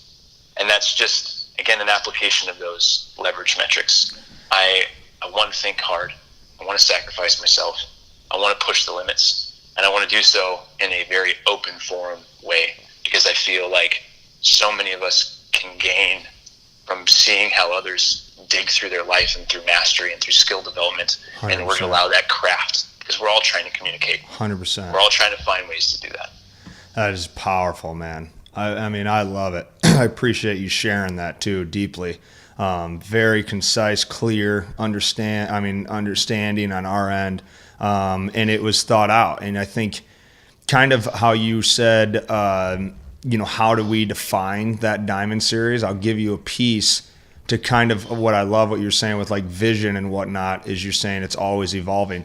Well, the diamond series was originally, it's a baseball diamond, right? So you're at home plate. And the sense of it, I just want to get your 2 cents of how this ties into now your answers, because I think you answered that without us communicating deeply of that. I think you answered it really well to the flow of what the Diamond Series was made for. You have home plate, which looks different than first, second, and third, right? So that's purpose and sense of the importance. Before you dive into the next 3 bases, you've got to lock in purpose and kind of know purposely. It doesn't have to be for your life journey, but just today or this conversation or this coaching or this experiments. What is the intent behind this connection? What is the purpose behind me allowing my interns to be able to be brutally honest with me? There has to be an intent behind that. So now you have some clear direction. And then you go down to first base and you do these things. But the point of it is that you're taking a step up to the plate every day and you're hitting. It was built for baseball players when we first started this. It was you're up to bat just like any at bat. And the objective is to try to score a run. And every time you come up again, it's reflect, adjust, just like having anything in a game or a season, right? Maybe I hit a single and I felt like I had a solid intent behind the at bat and I get down to first base, but then I lead off too much and I leave my standards and I get picked off at first and I'm out. So now you have to reflect, adjust. You come back up, you hit a single. Now I'm not leading off too much, or I don't get in a pickle or whatnot, or I don't get doubled off, or I don't strike out. The point of it is that it's always evolving. And it kind of goes to the first part of in the podcast of when we were talking about, how do you try to keep going if you know you'll never reach a result? And I think we've struggled with that a lot. And I think that kind of ties into the Diamond Series, and the analogy and the definition behind it is, okay, well then if I know that in my lifetime something that I want to be solved might not be solved. How do I sustain the process, right? How do I keep embracing, immersing myself into the journey? And how do I measure, growth, which I think originally of the mental game, this originally started a few years ago of just trying to establish a mental framework for athletes. And one of our main objectives or things that we tried to solve that we were very curious about was, well, people can see themselves getting stronger or doing certain things, but mentally, how do we know we're getting mentally stronger? And in the athlete world that we were trying to figure that out for was if we can find ways to show guys that they're making progress and leveling up mentally in their awareness, then we can sustain them. Then we can actually get them to continue to push on the journey of thinking and thought, and I think I love what you're saying in thought and spending time in thought. Look around externally, what's in front of me. And I know I'm going on a rant right now. I'm just processing everything. Good, I'm processing everything you've been saying and I'm thinking it. But, you can see yourself being physically fit. And I think if we talk about society's terms of that and getting into the grittiness of seeing, okay, if I do this program and I'm getting physically fit or I'm eating like this and I'm seeing progress, then boom, I'll keep doing it. But how do I go deep into thought and know my thought process is enhancing itself? And then once I can figure that out, that growth excites us to keep coming back. So, on my end and Steve's end, it's just exciting to try to peel into that curiosity and figure out how do we enhance thought? How do we know we're making progress as humankind? How do we sit back, reflect, and know that we're evolving positively? I like the line that you said at the end here of how do we advance thought? Mm-hmm. And I'll pull the pin out of that 70% at 14 element for right here. This is not meant to be a challenge to you guys by any means. So wait till the end. Yeah. There are statistics, right? And baseball loves statistics, so I can guarantee that they're probably very substantial statistics when it comes to saying that 70% leave by 14. And you mentioned that it's been proven, and this is the statistics I'm referencing, that to stay with the sport longer has many benefits. Mm-hmm. I would argue that what is the benefit is sticking with anything longer. Mm. And this is what I've been trying to do more with problems, in that we often get very clouded by what we think the problem is, but really what we're looking at is weighing the solution. In this case, you're weighing the solution, and the problem more so is something different, in that your solution is sports. Yeah. Sports and teams and playing a skill, a physical skill, and there's layers to that solution, right? This solution offers you team dynamics in most cases. It offers you physical fitness. It offers you a very specific skill. It oftentimes can offer you financial benefits when it comes to education. Possibly it can offer you a job, right? That's a solution. And when you try and say, our solution isn't being effective, you're saying that there's a problem that's breaking. It's not that's the problem, right? The problem is trying to get human beings to want to continue to stick with things that provide value to them and to challenge themselves to be on the edge limits of their capabilities. So to me, when you start talking about how do we enhance thought, that is the game. Mm-hmm. The game is, how do we make you think deeper about your reality in order to polish your then skill set to communicate that to yourself, to your friends, to your family, to your work, to your job, to your crafts. That infinite loop essentially between the environment and your craft, where you're smack dab in the middle and trying to get better at it. How do we adjust those paradigms, those lenses as often as we can? I think in trying to do that, if you build anything, for instance, you building a sport, the most effective coaches are the ones that provide those kinds of opportunities to grow and succeed. They develop the criteria that keep somebody coming back, because there are more layers to building themselves than just getting good at bending it like Beckham, right? Mm-hmm. Mm-hmm. That's, to me, how we succeed, is when we start to, as groups of individuals in like-minded scenarios, try to find how others in maybe unlike-minded scenarios have similar contextual references to the thoughts that we have in order to grow that mastery more broad scope so that we see a larger mechanism of the world and see the earth as round as opposed to flat earth theory, right? Yeah. That's hard because it means that we have to accept that, like in the case of you guys, this is why I said wait till the end, it's you have to accept that what you're doing is not about sport. It's not about baseball or football or soccer or anything that you want to think it's about. It's about trying to find ways to improve the skill sets and lives of these young children, Right. to make them more capable at providing to the rest of the world at the end of the tunnel. Because, let's face it, that is the future, as they say, but it's the reality. That is what's going to be coming. That's what's going to be making decisions. That's what's going to be deciding the navigation of the human species throughout, the galaxy. And it behooves us to find how important that is and give of ourselves entirely to that process. Well, that soccer team's lucky to have you. I don't know. I was looking at him yesterday. I turned to one of the kids and I was like, straight up, I'll make you run till the end of practice. Well, just give him a freezy. Give him a freezy afterwards. This 8-year-old mind like, oh my gosh, I've never had anyone say that. I'm not an easy coach. I'm a real coach. I'm not an easy coach.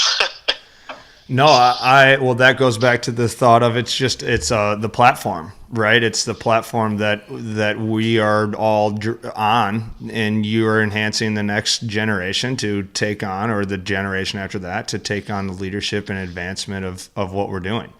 So I love it. I love it. I think it's highly important for most things.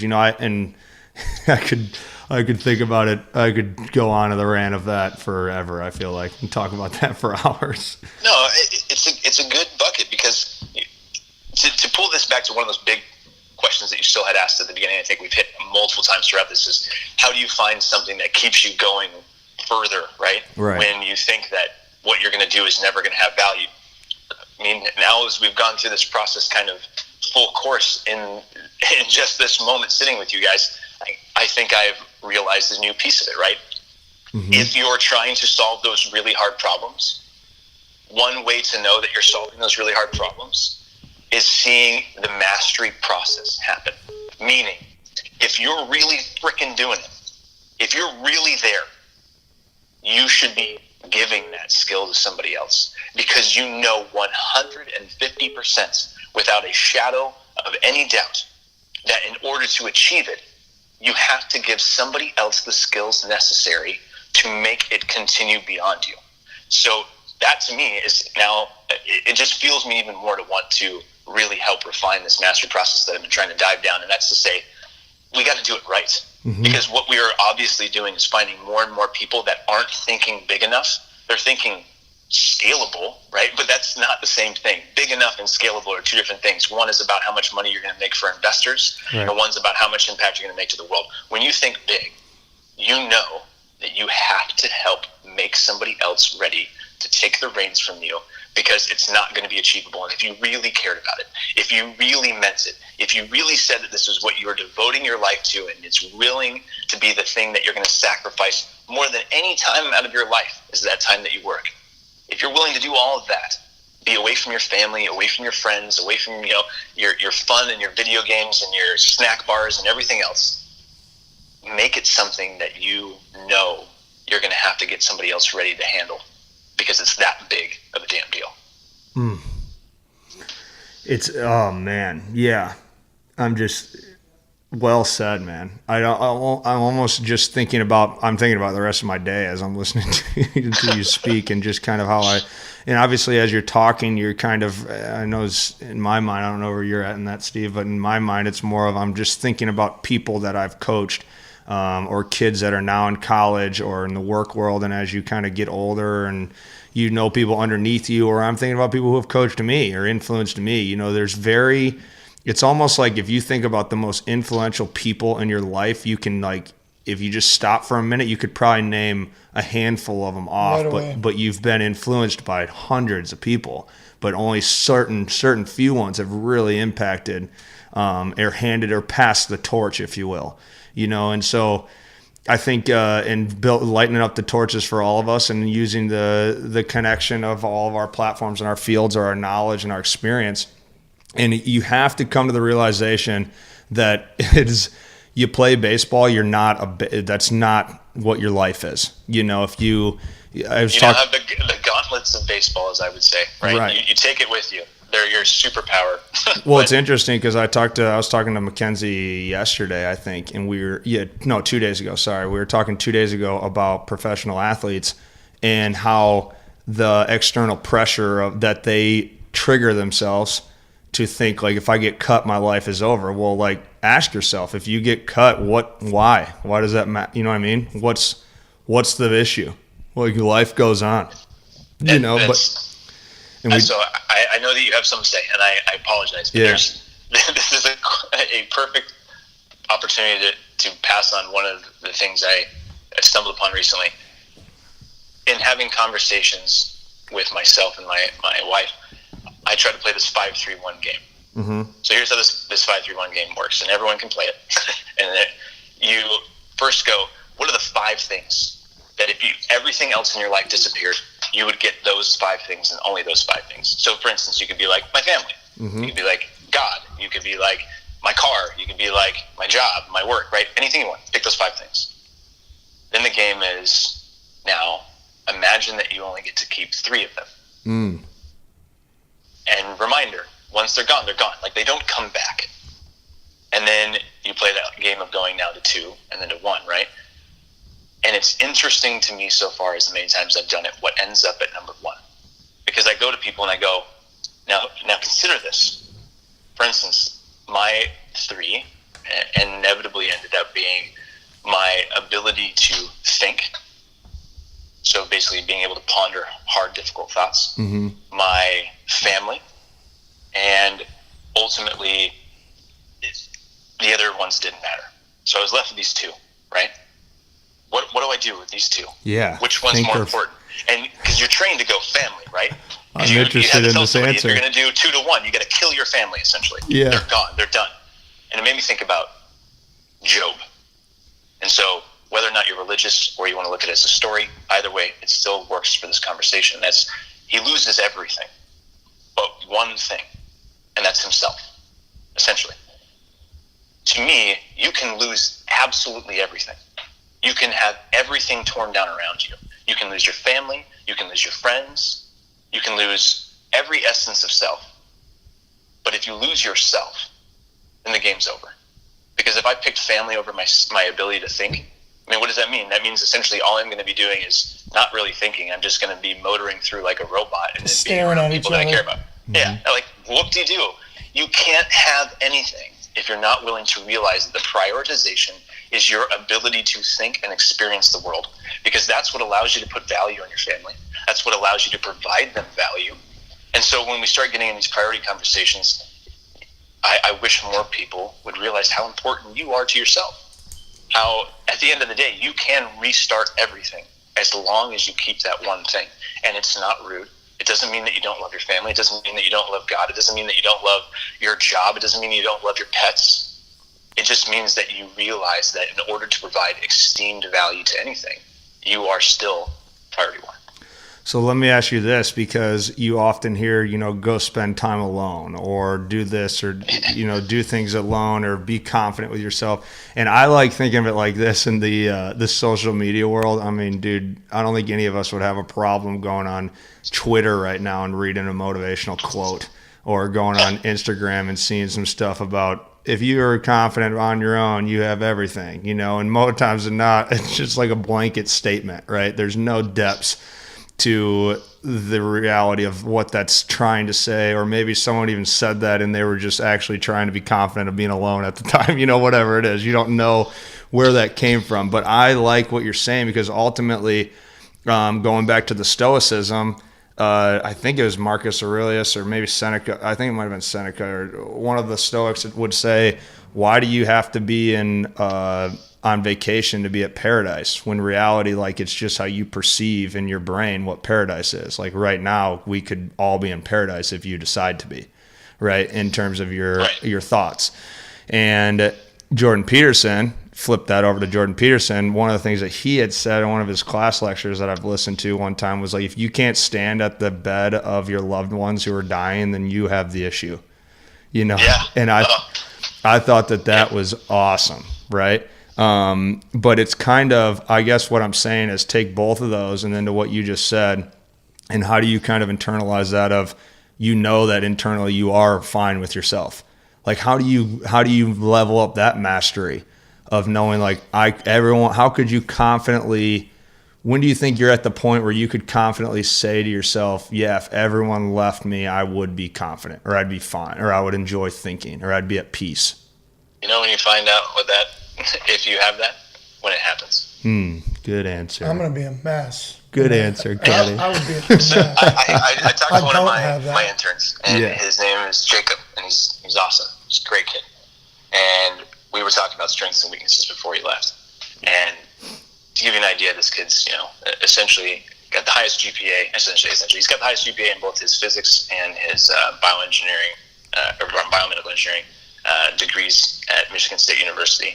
He's never had to pull an all-nighter in his life. He just crushes at everything. He plays baseball. He loves baseball, and plays soccer. Like, they won the championship league with one of the other guys, Jeevan, who helps run the lab with me. They won the co-op championship. All these great things. He crushes. And he was asking for something to think about as he was finishing up his tour. And I said, "Have you ever failed?" And he paused for a second. He's like, "Well, what do you mean?" I said, "I can already tell you now that we're not on the same page. Because if you had turned to me and said, how have you failed? Or what are your failures?" I would be like, "Buckle up, folks. Yeah, how many times? Right? Like, we're about to strip this one down." Do you have a full day off? I can say right now, you've never really failed in your life. What's going to happen when that happens? Are you going to be ready? Because when it comes, it's going to be so devastating. It's going to be so painful. Because you've never had those slow doses of that misreality beforehand. And for a lot of us, that's, as we make the world easier to handle by making these creature comforts, that's what ends up happening. You face this first real thing for the first time, and suddenly you're like, oh my gosh, I don't know what to do. So to be prepared for it, the game becomes essentially, Nicolas Cage in the movie Next, right? You got to be able to live all of these future realities. You have to play chess with your own life. This should be a strategic game. You should be not thinking about like, well, if I do this in a week, I'm going to have this. No, a week's not far enough. Think years ahead. Think to your children ahead.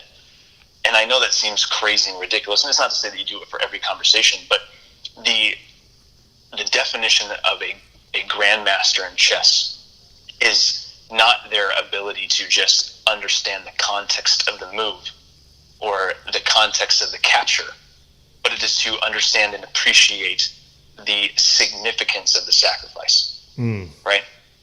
You have to know when you are going to give up way more than you ever considered or should in order to make it through a particular instant or a particular moment or a particular thought or a particular trial.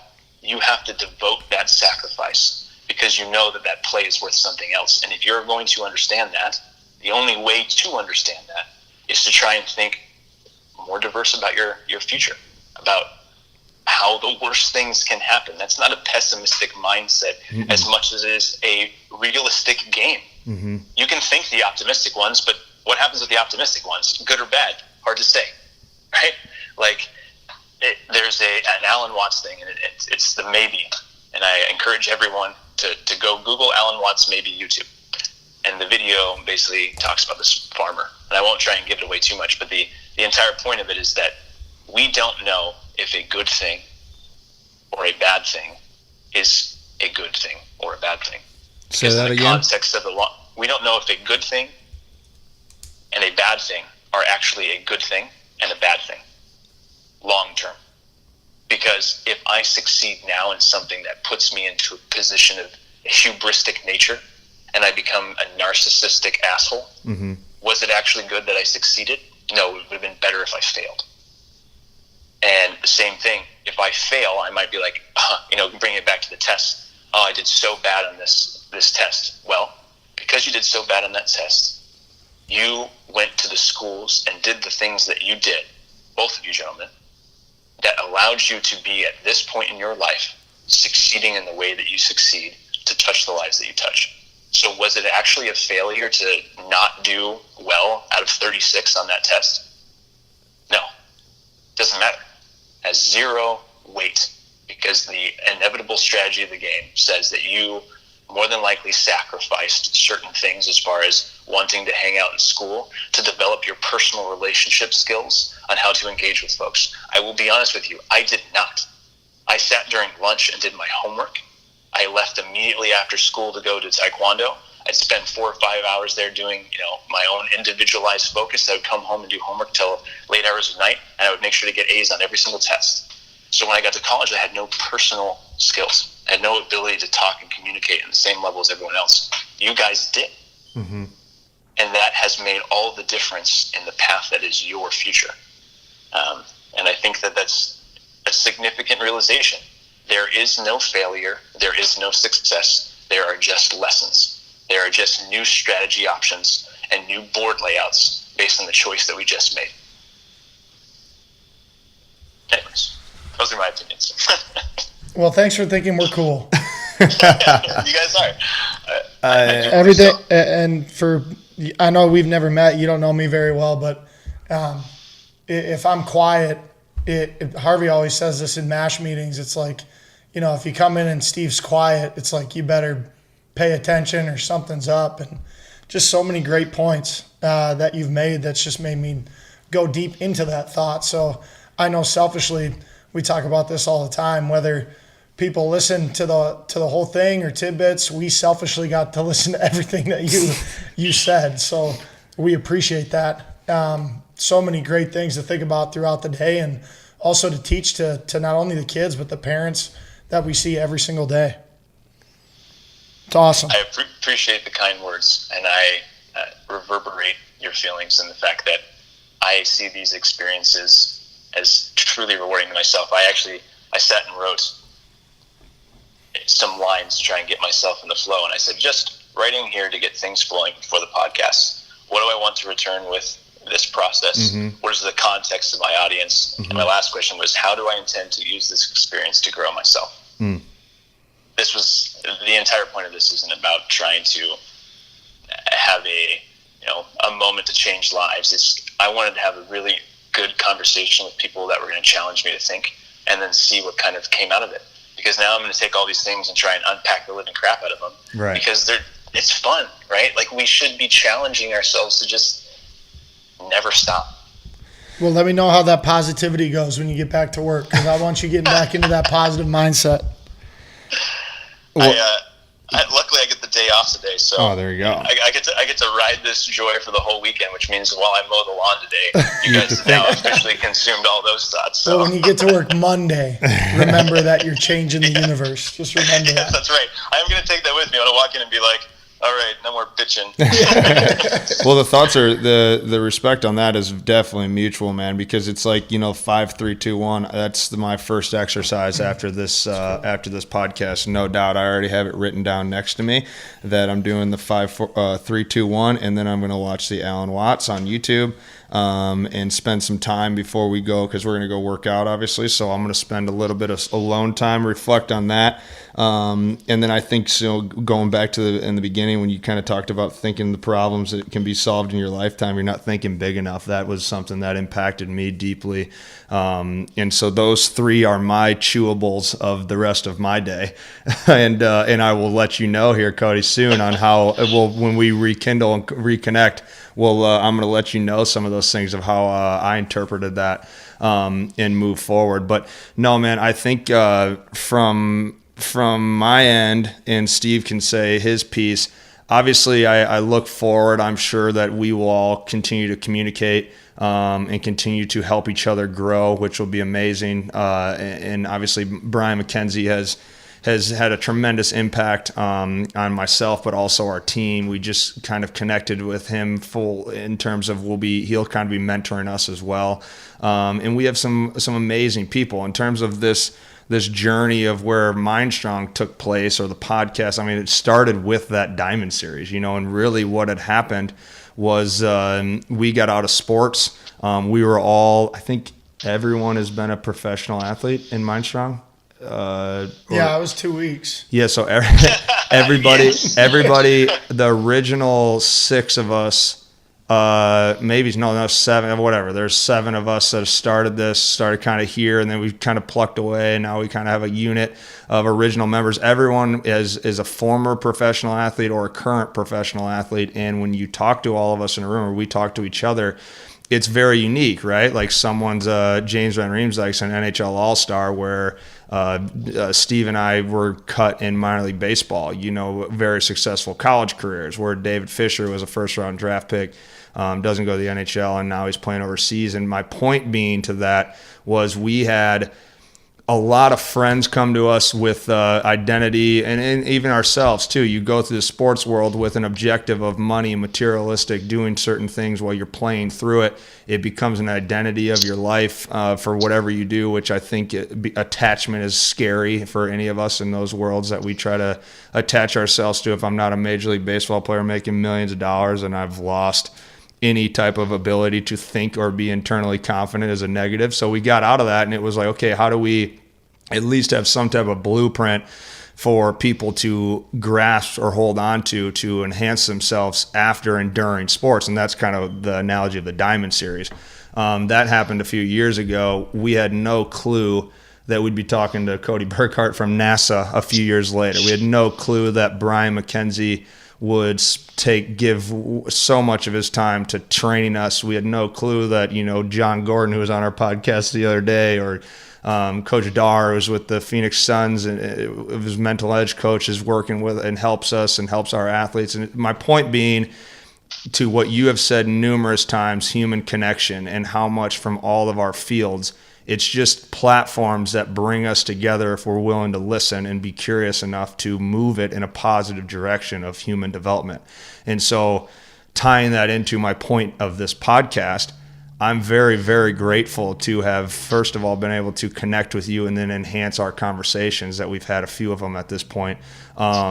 I'm very grateful to have you a part of this mission for us. And I know that you're on your end, and I hope that we can help you with whatever we can, and we can aid and add value to your family and your thoughts and your development, your progression. But for me, man, it is awesome experience to just sit on the other end of this conversation and listen and take it in and chew on it and internalize what you're saying, and then give it back and share. And that was kind of what we said before we press play. Teach. When one teaches, two learn, right? And then when we learn, we can share. So from MindStrong and Harvey, myself, Cody, I love it, dude. I appreciate you giving us all this time, and thank you for that, period. No, I thank you. Those are very kind words. We as a species exist on a planet that is, to me, one gigantic organism. Mm-hmm. It's like an octopus, a decentralized intelligence. An octopus has cells that do all things, everything, right? It's a nerve cell at the same time as it's a feeler and a sender and a brain and everything else like that.